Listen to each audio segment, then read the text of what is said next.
Bonjour à tous, je vais vous expliquer aujourd'hui comment on peut produire un contrat de phase à partir d'un document d'usinage top solide. Voilà, tout d'abord je vais vous présenter la pièce. Donc il s'agit d'une tête de bouchon de champagne. Donc cette pièce-là est en alliage d'aluminium. La première phase est une phase de tournage, donc je vais vous la présenter maintenant. On va retrouver une ébauche par axiale, un pointage, un perçage, un taraudage, un contournage et un tronçonnage.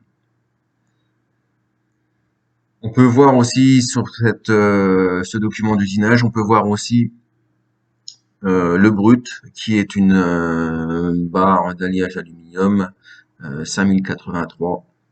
Voilà. Donc qui sera tiré au fur et à mesure de la production. On va la déplacer dans la broche pour produire la série. Donc, en animation vidéo, on va retrouver ces différentes opérations. D'abord l'ébauche par axiale, ensuite le pointage, le perçage, le taraudage, la finition de profil et enfin le tronçonnage. Donc, avant de créer ce contrat de phase, on va devoir en fait réaliser plusieurs préparations. La première préparation, ça va être d'extraire le brut de la pièce CN. Pour ça, on va aller dans Annexe, dans Géométrie, extraire le brut de la pièce CN. On valide, et on obtient ceci. Donc ça c'est vraiment la pièce, une fois la phase terminée, elle est dans cet état-là. Un contrat de phase, ça se représente toujours après les opérations d'usinage de la phase donnée. Donc là, ici, cette pièce-là, pour l'instant, je vais juste la stocker. Elle doit apparaître dans mon arborescence.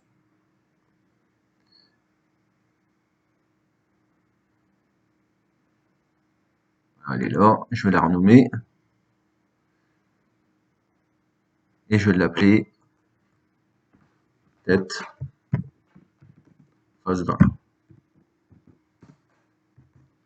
Voilà, comme ça, je sais l'identifier, je sais qu'elle est là. Je vais enregistrer, j'enregistre, et ensuite, éventuellement, je mettrai au coffre. La deuxième étape, ça va être de renommer les différentes opérations d'usinage, selon ce que je souhaite voir apparaître dans mon contrat de phase. Pour ça, je vais revenir dans mon document d'usinage. Et ici, par exemple, j'ai ébauche par axiale. Donc ça ne me plaît pas trop. Je préférais voir autre chose à la place. Je vais aller renommer cela.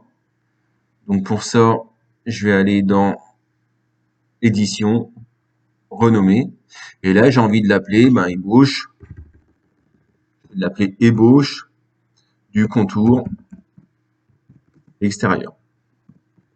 Donc ça dépend vraiment de ce qu'on veut voir apparaître dans le contrat de phase par la suite, sachant que ça va être interactif, c'est-à-dire qu'à tout moment, je peux revenir ici dans mon document d'usinage et mon contrat de phase se mettra à jour automatiquement. Voilà. Je vais laisser les autres opérations telles quelles. Je peux décider, là par exemple, pareil, je vais renommer, j'ai envie de renommer cette opération-là pour que ça soit plus clair pour l'opérateur qui va lire le contrat de phase, renommer. Et là, je vais mettre contournage, profil, extérieur.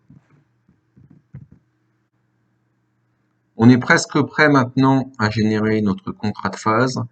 On a une petite chose à faire avant de le générer, c'est d'aller ici dans les références et de vérifier que la bibliothèque de symboles de mise en position est bien présente.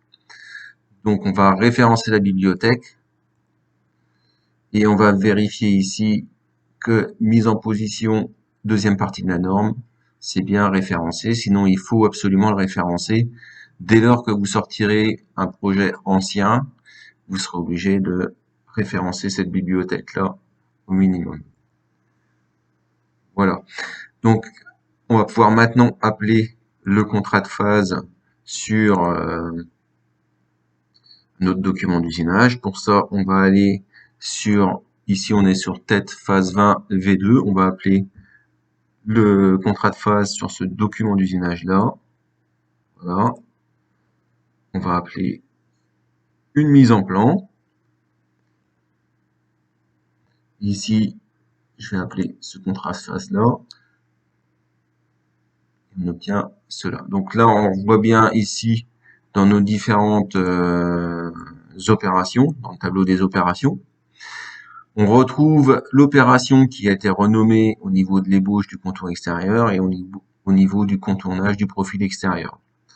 On va voir également les numéros d'outils, la désignation des outils qu'on aurait pu renommer aussi dans le document d'usinage et les différents paramètres de coupe qui ont été entrés préalablement dans le document d'usinage. Donc tout ça, ça s'installe automatiquement, c'est quand même un gain de temps appréciable. Donc, une fois qu'on a fait ça, on va pouvoir utiliser le document tout à l'heure qu'on a généré à partir du document d'usinage pour réaliser en fait un document pièce issu de l'opération d'usinage. Donc on avait récupéré ça. Voilà. Alors comment on va l'intégrer? Ça va nous permettre de générer en fait le croquis de phase. Tout simplement, on va glisser ici ce document-là dans notre mise en plan. Et après, c'est comme une mise en plan classique. On va l'orienter. Voilà. On va rentrer le facteur d'échelle qu'on souhaite rentrer, etc. Et on valide. Bien sûr, ensuite, on va utiliser, comme pour n'importe quelle mise en plan, les éléments d'habillage, par exemple. Ici, si on veut mettre des axes. Okay. Voilà. Et on va ensuite modifier, puisqu'on veut montrer la barre, on va modifier, on va ajouter des traits à cette vue-là pour montrer en fait la pièce à la fin de l'usinage avec la barre. Sachant qu'on va garder un petit éton pour pouvoir casser la pièce de la barre sans qu'elle tombe dans le bac à copeaux. Donc pour ça, on va aller dans éditer habillage et on va redessiner ici avec les outils d'esquisse, on va redessiner la barre qui est derrière.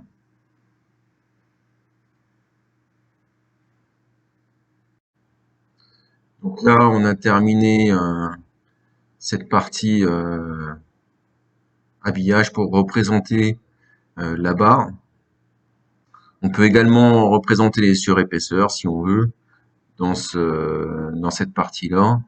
Voilà, par exemple, si je veux ici remettre en très fin le contour de la barre avant usinage, je vais le faire ici.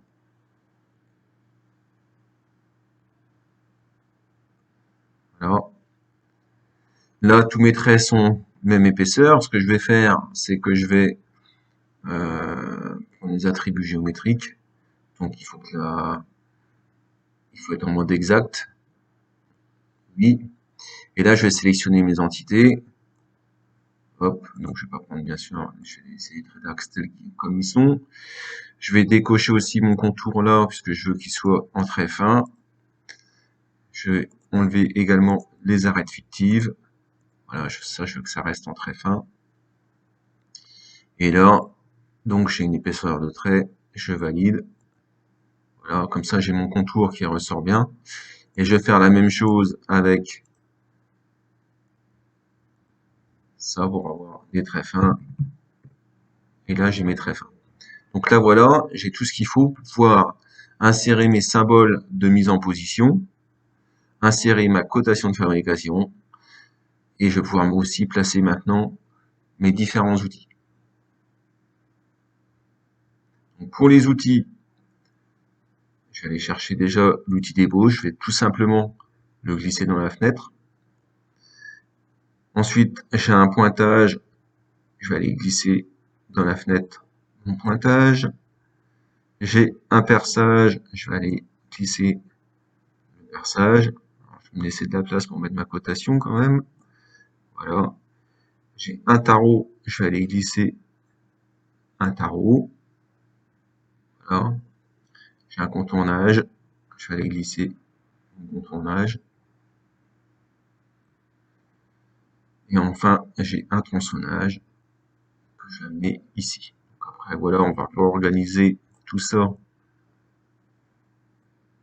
la logique des choses. Et on pourra donner également, faire une petite fenêtre texte pour donner un nom à chaque outil. Voilà. Concernant la mise en position maintenant. Mise en position, donc je vais parler tout à l'heure des symboles. C'est tout simple, on va ici dans la barre d'outils d'esquisse. On va aller chercher les symboles. On va développer. Et ici, normalement, on va retrouver, voilà, alors j'ai classé ça comme ça. Mise en position T pour technologique, donc c'est deuxième partie de la norme. On va retrouver, alors vous voyez sur la droite, on a le petit carré avec la figure qui apparaît. Donc là, moi j'ai besoin d'un entraînage serrage concentrique sur brut, ce qu'on appelle des mordures tout simplement. Je clique une fois là-dessus, vous voyez mon symbole il apparaît. Et là avec les touches du clavier, les touches d'orientation, je vais aller orienter en fait mon symbole. Je l'oriente, je le tourne jusqu'à temps qu'il soit bien et je vais aller le positionner ici. Alors vous voyez, il y a un petit décalage volontairement, c'est pas très gênant. Vous allez ici dans les contraintes, coïncidence, je veux que ce point-là aille sur la barre là, et là on est impeccable, pas de souci.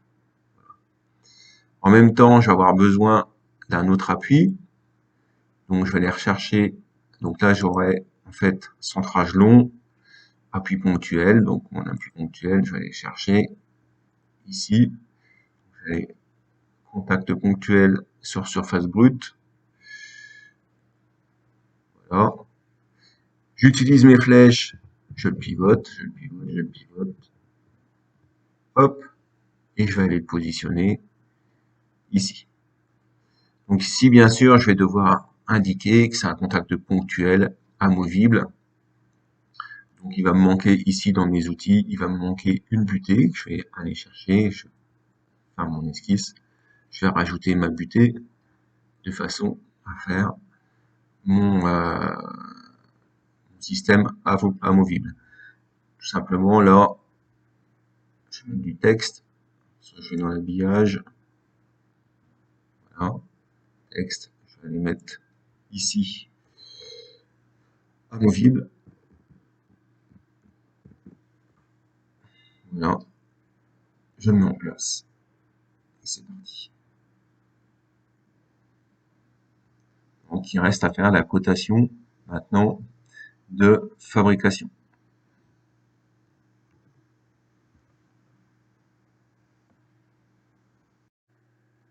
On suppose que la cotation de fabrication est terminée, même si elle est ici pour cet exemple, elle est incomplète. Et on va regarder maintenant comment renseigner le cartouche d'inscription. Donc dans ce cartouche-là, on a des choses qui vont se mettre déjà automatiquement. Et puis ensuite, alors là, on va retoucher légèrement ce texte.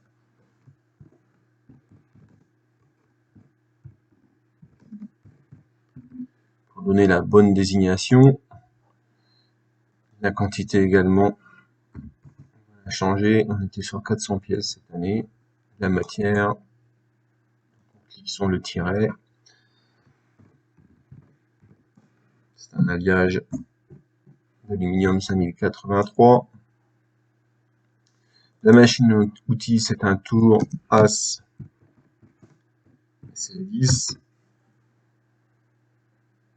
Le programme pour l'instant, on va lui mettre le format As, c'est un O et 5-6 chiffres derrière, pardon.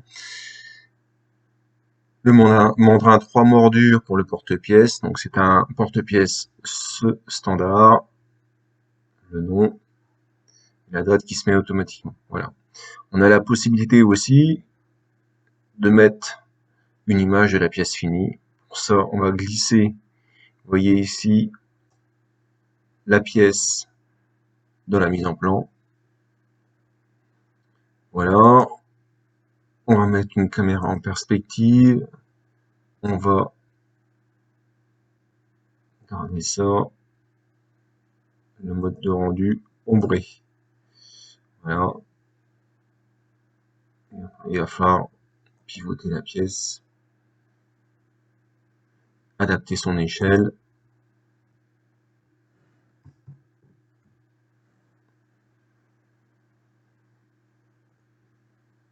Et la glisser au bon endroit. Alors là, un petit peu grosse encore. Je vais rééditer la vue. Je vais mettre 0,7.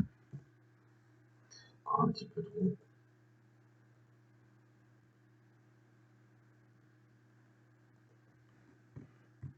0,6.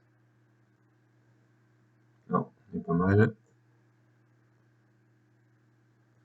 Voilà, globalement la méthode pour créer un contrat de phase à partir du document d'usinage. Vous voyez que c'est relativement rapide par rapport à ce qu'on connaissait jusqu'ici. Donc maintenant, c'est à vous de passer à l'application.